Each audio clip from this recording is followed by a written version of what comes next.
आप कई बार कोई कहानी पढ़े, कथा पढ़िए, तो उसमें यही हम लोगों को यही दृष्टांत इसीलिए बताए जाते हैं कि उनसे हम शिक्षा लें कि कैसे जो है पशु पक्षी के अंदर भी इतने दृढ़ संकल्प होता है। अगर हम उन्हीं से शिक्षा ले लें तो हम अपना जीवन बदल सकते हैं। आपने जो है पपीहा पक्षी के बारे में सुना होगा, वो केवल स्वाति नक्षत्र की बूंद को ही पीता है और जो है इधर उधर का पानी, नल का पानी, तालाब का पानी, किसी सरोवर का पानी, कहीं इकट्ठा हुआ पानी उसको नहीं पीता। और उसके लिए वो कितना समय इंतजार करता है।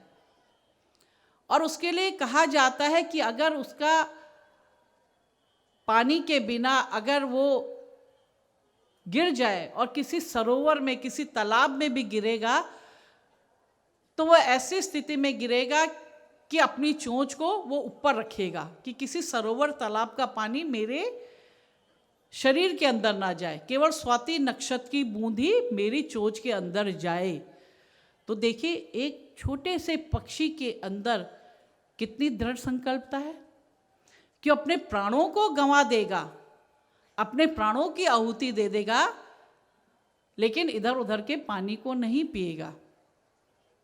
लेकिन हम मनुष्य योनि में होके भी हमारे अंदर वो दृढ़ संकल्पता नहीं रह जाती है। जैसे मुझे एक दृष्टांत याद आया। एक बार साधु महाराज एक स्थान से दूसरे स्थान जा रहे थे, तो रास्ते में उन्हें जो है एक समुद्र के किनारे किनारे जब वो चल रहे थे तो क्या देखते हैं, एक छोटी सी एक पक्षी वो अपने परों को जो है रेते में लुढ़कती है और रेतों में अपने पंखों में रेत को लगाती है और समुद्र में जाती है और उसको वहाँ पे भिगो के वो रेत को उसमें छोड़ के फिर वापस आती है, फिर रेत में लौटती है और अपने परों पे फिर रेत को लाती है, लगाती है और फिर समुद्र में जाती है और उस रेत को समुद्र में फिर जो छोड़ देती है। साधु महाराज कुछ देर ठहरते हैं, कुछ पल रुकते हैं और देखते हैं।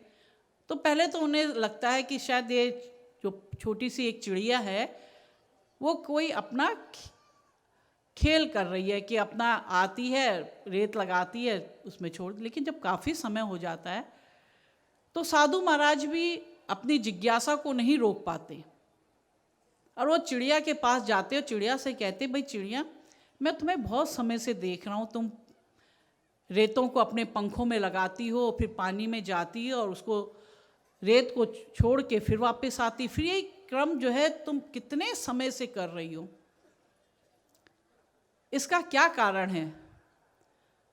तो चिड़िया कहती है कि साधु महाराज, मेरे जो है बच्चे जो थे इस पानी के किनारे में थे और समुद्र आया और मेरे दोनों बच्चों को उसमें बहा के अपने साथ ले गया। मैंने समुद्र से बड़ी विनती की, बड़ी प्रार्थना करी, लेकिन समुद्र का हृदय नहीं पिघला। उसने मेरे बच्चों को जो है वापस नहीं किया। तब मैंने अपने हृदय में ये दृढ़ संकल्प लिया कि जैसे ये बूंद बूंद से इतना बड़ा समुद्र बना है, तो इसी तरह से मैं अपने बूंद बूंद जैसे मैं जो है रेते के कण अपने जो है पंख में ले जाऊंगी और इस रेतों के कण से इस समुद्र को सुखा दूंगी। और जो इसने मेरे बच्चे जो इसने लिए, ये जो मुझे वापस नहीं कर रहा, इसका मैं इससे बदला लूंगी। तब साधु महाराज कहते, देखो इतनी छोटी सी एक चिड़िया, नन्ही चिड़िया, लेकिन उसके हृदय में कितना बड़ा एक दृढ़ संकल्प है कि इस समुद्र से जो है कि जिस तरह से समुद्र बूंद बूंद से भरा है, तो इसी प्रकार से रेत के कणों को डाल डाल के समुद्र को सुखाना चाहती है। तो इसकी हृदय की दृढ़ संकल्पता देखो। तो जब साधु महाराज जो थे वो और कोई नहीं थे, अगस्त मुनि थे, तो साधु अगस्त मुनि जो है समुद्र से प्रार्थना करते हैं कि भाई तुम इस चिड़िया के बच्चे को वापस कर दो। तो समुद्र जो है वो अभिमानी अहंकार तो जो है अगस्त मुनि की बात को नहीं सुनते। तब अगस्त मुनि को क्रोध आता है कि ये अहंकारी समुद्र, इसको इतना अहंकार आ गया, तो जो है वो समुद्र का पान करने लग जाते हैं। अब जब समुद्र का पान वो करने लगते हैं तो जब समुद्र सूखने लगता है तब समुद्र जो है प्रकट होता है, अगस्त मुनि के चरणों में गिर के जो है क्षमा याचना मांगने लगता है कि अगस्त मुनि हमें जो है क्षमा करें। और जो है अगस्त मुनि कहते हैं तुम जो है इस चिड़िया के दोनों बच्चों को वापस करो, तब मैं तुम्हें क्षमा करूँगा। तब समुद्र जो है चिड़िया के दोनों बच्चों को वापस करता है। अब तब जो है अगस्त मुनि भी समुद्र को माफ़ करते हैं और फिर जो है वापस उसका पानी को वापस कर देते हैं। तो ये होती है एक दृढ़ संकल्पता। अगर एक छोटी सी नन्ही चिड़िया के मन में इतना बड़ा दृढ़ संकल्प हो सकता है, तो हम तो मनुष्य योनि में हैं, हम तो एक मानव हैं, हमने मनुष्य योनि में जन्म लिया है, जो कि सारी योनियों की सर्वश्रेष्ठ योनि बताई जाती है। तो हम इस योनि में भी आके अगर हम एक अपने जीवन में आकर एक छोटा सा भी काम नहीं कर पाए तो अब इस मनुष्य योनि में आने का कोई तात्पर्य ही नहीं है। तो इसलिए जो है अच्छे कामों के लिए हमारे हृदय में एक संकल्प होना चाहिए, दृढ़ संकल्प होना चाहिए। जिन प्रेमियों के हृदय में, जिन बाई महात्माओं के हृदय में दृढ़ संकल्प होता है तो वहाँ पे आश्रमों का निर्माण बहुत जल्द, शीघ्र, अतिशीघ्र हो जाता है। वहाँ पे ज्ञान का प्रचार बहुत जल्दी जो है शीघ्र अतिशीघ्र बढ़ जाता है, क्योंकि उनके हृदय के अंदर एक दृढ़ संकल्प होता है कि हमने भाई गुरु महाराज के ज्ञान के प्रचार को, प्रसार को आगे हमने बढ़ाना है। इसीलिए बाई जी, महात्मा जी भी आपको बार बार दरबार में आने की प्रेरणा देते हैं, प्रोग्राम में आने की प्रेरणा देते हैं, सेवा करने की प्रेरणा देते हैं। क्योंकि जब हम कर्म करते रहेंगे तो हमारी वो आदत बन जाती है। अगर हम कर्म करना छोड़ देंगे, अपने शरीर को शिथिल कर लेंगे, आलसी बन जाएंगे, कहेंगे अरे हम कल कर लेंगे, कल कहेंगे परसों कर लेंगे, परसों कहेंगे अरे अब आगे कर लेंगे। आदमी कल कल तो करता रहता है, कल तो आप कहते कभी आता नहीं है, क्योंकि कल जब आएगा तो आज में परिवर्तित हो जाता है। कल तो आता नहीं लेकिन काल जरूर आ जाता है, और जब आपके प्राण पखेरु ले जाता है तो फिर बिना ज्ञान के, बिना सेवा के, बिना भजन के, बिना सुमिरन के आदमी यहाँ से अकेला ही चला जाता है। और फिर जैसा ही संसार में रह के कर्म किया होगा, अच्छे कर्म किए होंगे, तो फिर जो है मनुष्य योनि प्राप्त हो सकती है। लेकिन फिर मनुष्य योनि प्राप्त करके भी अच्छे कर्म नहीं किए, तो हमें कर्म पे जो है विशेष ध्यान रखना है, क्योंकि हमें अच्छे कर्म करेंगे अच्छी योनि को प्राप्त करेंगे, और बुरे कर्म करेंगे तो बुरी योनि को प्राप्त होंगे। भाई अच्छे कर्म क्या है कि आप सत्य बोलो, धर्म पे चलो, न्याय पे चलो, किसी को धोखा मत दो, चोरी मत करो, बुरे शब्द नहीं करो, यही तो अच्छे कर्म है। गुरु महाराज इसी की तो शिक्षा देते हैं कि भाई आप धर्म का मार्ग का अनुसरण करें, धर्म के मार्ग पे चलें। ये नहीं कि कोई स्वार्थ के कारण जो हम अपने मार्ग को ही बदल दें। आज तो हम समाज में देखते हैं कि आदमी को पल भर भी नहीं लगता, अगर कहीं से धन मिल गया तो अपना रास्ता बदल देता, कोई पद मिल गया तो रास्ता बदल देता, यश मिल गया तो रास्ता बदल देता। पल भर भी, क्षणिक, जैसे पलक झपकने में भी समय लगता होगा, लेकिन उतना भी समय नहीं लेते। तो ये जो है स्वार्थ के पीछे पड़ के अपना रास्ता ही बदल देते हैं। तो अच्छे कर्म करते रहें, अच्छे कर्म करेंगे तो लोग जो है मरने के बाद भी याद रखते हैं। अगर आपके शहर में, आपके गांव में या आपके मोहल्ले में अगर जो अच्छा कर्म जिसने किया होगा, जैसे अभी श्रद्धे जी बता रहे थे, कोई डॉक्टर अगर उसने अच्छे गरीबों का भी उसने मदद करी होगी, कम फीस में भी उसने उसको दवाई दी होगी, किसी को बिना फीस के भी कोई देखते हैं कि गरीब आदमी है नहीं दे सकता, उसका भी फ्री में इलाज किया होगा, तो उसके जाने के बाद भी लोग उसे याद रखते हैं। लेकिन जिसने अच्छे कर्म नहीं किए तो उसके जब उसकी डेथ होती है तो लोग चाहे भले उसके सामने ना बोले, लेकिन पीठ पीछे कहते अच्छा वो चला गया, बड़ा उसने आतंक कर रखा था, बड़ा वो लोगों को धोखा देता था, लोगों के पैसे मार रखे थे, लोगों का ये कर रखा था, बुरा कर रखा था, सब लोग उसके बोलते हैं। तो अच्छे हम कर्म करें, और कर्म करते रहोगे, आप दरबार में आओगे, ये तो भाई निश्चित है। भाई महात्माओं के संग करोगे, सत्संग का श्रवण करोगे, गुरु महाराज जी के दर्शन करने आते रहोगे प्रोग्राम, तो क्या है वो हमारी आदत बन जाती है, क्योंकि हमारा कर्म वो बन जाता है। और अगर हम दरबार में ही नहीं आए, सेवा ही नहीं करी, तो हमारा मन जो है दूसरी तरफ लग जाता है, वो अध्यात्म की तरह नहीं लग के हमारे भौतिकवाद में वो हमारा मन उसी में रमने लग जाता है, और फिर आदमी अपने अच्छे कर्म को भूल जाता है। जैसे एक बार जो है इंद्र को बड़ा अभिमान हो गया कि भाई मैं तो हूँ, मैं अपने दम में जो है वर्षा करता हूँ, अगर वर्षा नहीं करूँगा तो जो है सारा अकाल पड़ जाएगा, सब लोग जो है त्राहिमाम त्राहिमाम करेंगे और तब मेरे को पूजने आएंगे, तो मैं वर्षा ही नहीं करता हूँ। तो 2-3 साल हो गए, वर्षा नहीं हुई। तो एक किसान अपने घर से, उसने कहा कि अपने खेत की तरफ निकल गया। उसने कहा देखो इंद्रदेव तो वर्षा नहीं कर रहा, लेकिन अगर हमने अपने खेत में हल लगाना छोड़ दिया तो हम अपना कर्म भूल जाएंगे, और हम अपना कर्म भूल जाएंगे, और जब कुछ साल के बाद फिर बारिश होगी तो हमें तो हल चलाना आएगा ही नहीं, क्योंकि हमने तो कर्म करना छोड़ दिया। तो कहते चाहे वर्षा हो ना हो, मैं अपना हल लेके जाऊंगा और अपने खेत को जोतूंगा, चाहे वर्षा हो ना हो। वो अपने खेत में जाता है, हल लेके जाता है और अपना खेत जोतने लगता है। तो जब खेत जोतने लगता है तो वहीं पे जो है, जो खेत में जो मेंढक रह रहा था वो अपने आ जाता है, कहता है कि भाई, किसान से कहते भाई तुम क्यों खेत जो रहे, बारिश तो हो नहीं रही है। तो किसान कहता है भाई इंद्रदेव तो अपना कर्म करना भूल गया, लेकिन हमें अपना कर्म करना नहीं भूलना, हमें तो खेत जोतना ही है। तो मेंढक कहता है कि अरे ये तो भाई ठीक कह रहा, जब बारिश होती है तो हम टर्राते हैं, और जब बारिश कुछ सालों बाद होगी तो हम तो अपना टर्राना ही भूल जाएंगे, तो इसलिए जो है हम भी अपना टर्राना शुरू करते हैं। तो सारे मेंढक भी टर्राना शुरू कर देते हैं। मेंढक के टर्राने से जो है वहाँ जो खेतों में जो मोर थे वो बाहर निकल आते हैं। वो कहते कि भाई तुम लोग क्यों टर्रा रहे हो, बारिश तो हो नहीं रही है। तो मेंढक कहता है भाई हम इसलिए टर्रा रहे हैं कि बारिश नहीं हो रही और हम भूल जाएंगे, जब बारिश होगी तो हमें टर्राना ही नहीं आएगा, तो हम क्या करेंगे, तो इसलिए हम टर्रा रहे चाहे बारिश हो ना हो। तो मोर कहते भाई तुम तो बहुत अच्छी बात कर रहे हैं कि हम भी जो है, हम भी अपना जो है पीहू पीहू बोलने लगते हैं, और वो भी पीहू पीहू बोल के नाचने लगते हैं। तो उधर किसान अपना खेत में हल चला रहा है, मेंढक टर्रा रहे हैं, मोर जो है पीहू पीहू करके नाच रहा है। तो सब इंद्र भगवान देखता है तो नीचे आ जाता है, कहते कि भाई ये क्या है, मैं तो तुम बारिश कर नहीं रहा हूँ, तुम क्यों अपने खेत जोत रहे, ये मेंढक भी तुम क्यों टर्रा रहे हो, मोरों से कहते तुम क्यों नाच रहे हो।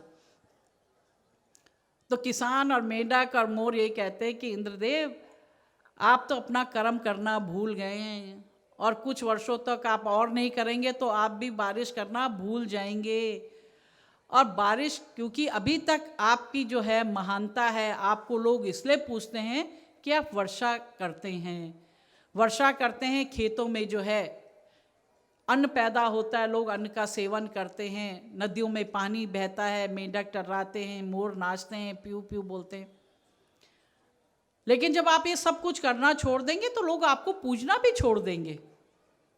आपकी महानता इसीलिए कि आप अच्छा कर्म करते हैं, आप बारिश करते हैं, इसलिए लोग आपको पूछते हैं। अब बारिश करना ही, अपना कर्म करना ही, अपना सत्कर्म करना ही आप छोड़ देंगे तो आपको कौन पूजेगा। लेकिन हम अपना कर्म करना नहीं भूल रहे हैं, हम अपना कर्म करेंगे।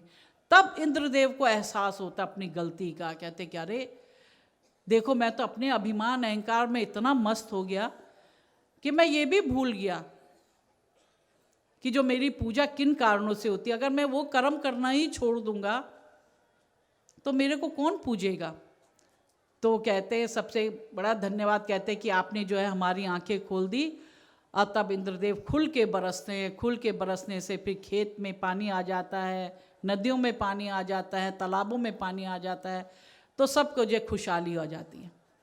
तो ये होता है कि छोटे छोटे से दृष्टांत इसीलिए हमारे जीवन में हम लोगों को बताए जाते हैं कि मनुष्य संसार में रहते रहते भटकता जाता है, भटक जाता है। तो इस दृष्टांतों के द्वारा, कथाओं के द्वारा, महान पुरुषों की जीवनियों के द्वारा हम उनको सब जो है याद करते हैं। याद करके जो हमारे अंदर जो अभिमान अहंकार आता है वो हमारे सब जो है धुल जाते हैं। तो हम भी जो है अच्छा कर्म करें, अच्छे इस संसार में रह के अच्छे प्राणी बने, अच्छे मानव बने, अच्छे गुरु दरबार की सेवा करें। देखो गुरु गोरखनाथ जी भी तो इसीलिए पूजे जाते हैं कि देखो उन्होंने देखो अपने गुरु महाराज को भी माया मोह के बंधन से मुक्त किया। अभी आपने बच्चों ने बड़ा अच्छा जब प्ले किया, नाटक किया, उसमें जो है गुरु गोरखनाथ को जब पता चलता है कि मेरे गुरु महाराज जो है माया मुँह में फंस गए, तो उनके पास जाते हैं और कहते हैं भाग मचंदर गोरख आया, भाग मचंदर गोरख आया। तब गुरु महाराज की जो है चेतना वापस लौटती है, तब उनको एहसास होता कि मैं कहाँ पे ये फंस गया हूँ, तब वो वहाँ से निकलते हैं। तो हम भी अपने जीवन में ऐसा कर्म करें कि हम भी जो है और अच्छे शिष्य जो है हम सद शिष्य कहलाएं, अच्छे शिष्य कहलाएं। हमारा नाम भी महाराज जी की सद शिष्यों में हमारी गिनती भी हो। सूरज चमकता है तो क्यों चमकता है? क्यों सारे प्रकाश, सारे संसार को प्रकाश देता है। अगर प्रकाश नहीं देगा तो सूरज को कौन पूजा करेगा? चांद की शीतलता ही उसको जो है महान बनाती है। इस प्रकार से जब नदी में पानी बहता है तो नदी की सुंदरता उसके बहने वाले पानी से ही होती है। आप किसी पेड़ में सुंदर सुंदर फूल देखते हैं, किसी में गुलाब खिला है, किसी में चंपा खिली है, किसी में जो है गेंदा खिला है, किसी में डेलिया खिला है, तो उसकी सुंदरता कब है? जब उस पेड़ में सुंदर सुंदर फूल खिले हुए हैं। अगर जब उस पेड़ में फूल ही नहीं खिले होंगे, उस पौधे में फूल ही नहीं खिले होंगे, तो वो वृक्ष आपको सुंदर थोड़ा लगेगा। लेकिन जब उसमें विभिन्न प्रकार के सुंदर फूल होते हैं तो वो सुंदर फूल आपके मन को भी आकर्षित करते हैं और आपका दुखी मन भी सुखमय में परिवर्तित हो जाता है। आप कोई बड़ा वृक्ष देखते हैं, आम का वृक्ष देखते हैं, कोई लीची का वृक्ष देखते हैं, जब उसमें देखो आम लगे होते हैं, लीची लगे होते हैं, तो वृक्ष कितने सुंदर लगते हैं। कोई संतरे का पेड़ आप देखते हैं, संतरे लगे हुए उसमें तो कितना सुंदर लगते हैं। अंगूर लगे होते हैं, नासिक में तो देखो अंगूर की जब खेती होती है तो उसको देखने के लिए कितने अब लोग जाते हैं कि उतने सुंदर वो अंगूर जब लटके रहते हैं बेलों में तो बहुत सुंदर लगते हैं। तो उसको देखने के लिए एक नया टूरिज्म खुल गया कि अंगूर की खेती देखने के लिए लोग जा रहे हैं। तो ये सब तब का है जब उनमें उनके सुंदर सुंदर उनमें पुष्प लगे हैं, फल लगे हैं, तब उस वृक्ष की शोभा है। इसी प्रकार से हमारी शोभा भी तब है जब हम गुरु महाराज के सद शिष्य बन के रहें, अच्छे शिष्य बन के रहें, अच्छे बेटा बेटी बन के रहें, तभी हमारी भी इस शरीर की सुंदरता है, इस मानव जीवन को पाके, इस शिष्य को बन के पाके। ये नहीं कि ज्ञान ले लिया फिर उसे डब्बे में डाल के भर के रख दिया, बस फिर ना कभी दरबार में आओ, ना गुरु महाराज जी के दर्शन करने आओ, ना सेवा करो, ना भजन करो, ना सुमिरन करो, तब कहा जाए हमने तो ज्ञान ले लिया। कितने लोगों को हम सुनते, हम तो बहुत पुराने उपदेशी हैं। अरे बहुत पुराने उपदेशी कितने बार आए दरबार में? तब 0/0, तब कुछ नहीं, बस एक बार ले लिया, बस ले लिया, सोच रहे कि बस हमारा कल्याण हो गया। उससे कल्याण नहीं होने वाला। वो तो जैसा बीज रख दोगे अगर किसी डब्बे में बंद करके और कहोगे रखे रहो, हमने तो बीज रखा हुआ है, उससे आपको फसल नहीं मिलने वाली। वो बीज जो है उसी डब्बे में जो है सड़ के गल के खत्म हो जाएगा। तो यही स्थिति एक जीव की भी है, एक शिष्य की भी है। अगर ज्ञान को प्राप्त कर लिया अपने हृदय रूपी कोठरी में, जब उसको बंद करके रख लिया, ना उसमें कभी सत्संग रूपी वर्षा करी, ना कभी सेवा रूपी खाद डाली, ना कभी गुरु महाराज के दर्शन के लिए गए, तो क्या होगा? वो ज्ञान रूपी बीज भी आपके हृदय में वैसे ही खत्म हो जाएगा, उसका कोई असर नहीं होने वाला। लेकिन हम जब जब सत्संग रूपी उसमें वर्षा करेंगे, सेवा रूपी खाद करेंगे, नित्य गुरु महाराज जी के दर्शन करेंगे, सेवा करेंगे, तो हमारे हृदय के अंदर जो रोपित बीज है, ज्ञान रूपी बीज है, वो भी पल्लवित होता रहेगा, वो भी हरा भरा होता रहेगा। और हम अपने इस लोक में भी अपना कल्याण करेंगे और परलोक में जाके भी कल्याण करेंगे। तो अपने कल्याण के लिए इसमें कोई गुरु महाराज का फायदा नहीं है, इसमें आपका फायदा है, आपका कल्याण है, आपके जीवन का जो है लक्ष्य की प्राप्ति आपको होनी है। तो इसलिए हमेशा अपने आत्मा रूपी तार को परमात्मा रूपी जो है मेन पावर हाउस है उससे जोड़ कर रखें। यहाँ देखो कितनी लाइट्स जल लगी हुई है, हैलोजन भी लगी हुई है। ये तभी प्रकाश दे रही कि जब इसके तार को बिजली वाले ने जो इसका मेन पावर हाउस है उससे जोड़ के रखा हुआ है। अगर बल्ब भी हम बड़े बड़े लगा देंगे, हैलोजन लाइट भी लगा देंगे, ट्यूब लाइट भी लगा देंगे, आज तो एलईडी लाइट्स लगी हैं वो भी लगा देंगे, लेकिन जो कनेक्शन ही नहीं जोड़ा मेन पावर हाउस से, तो कितनी बड़ी बड़ी लाइट भी लगा लो उसके अंदर से प्रकाश नहीं निकलने वाला। प्रकाश तभी उसमें से निकलेगा जब हम उसको मेन पावर हाउस से जोड़ेंगे, तो निश्चित रूप से उसमें प्रकाश निकलेगा। इसी तरह से हमारा चाहे शरीर हम 6 फुट लंबे भी हो जाए, हमारा एक सुंदर शरीर भी हो जाए, हमारा रूप भी सुंदर हो जाए, रंग भी गोरा हो जाए, हष्ट पुष्ट भी हो जाए, सब कुछ हो जाए, लेकिन उससे कोई फायदा नहीं, क्योंकि जो है आत्मा का तार तो परमात्मा से तो जुड़ा ही नहीं है। तो फिर चाहे कितना भी सुंदर शरीर है वो सब व्यर्थ है। वही शरीर सुंदर है जिसकी आत्मा रूपी तार परमात्मा रूपी मेन पावर हाउस से जुड़ी हुई है।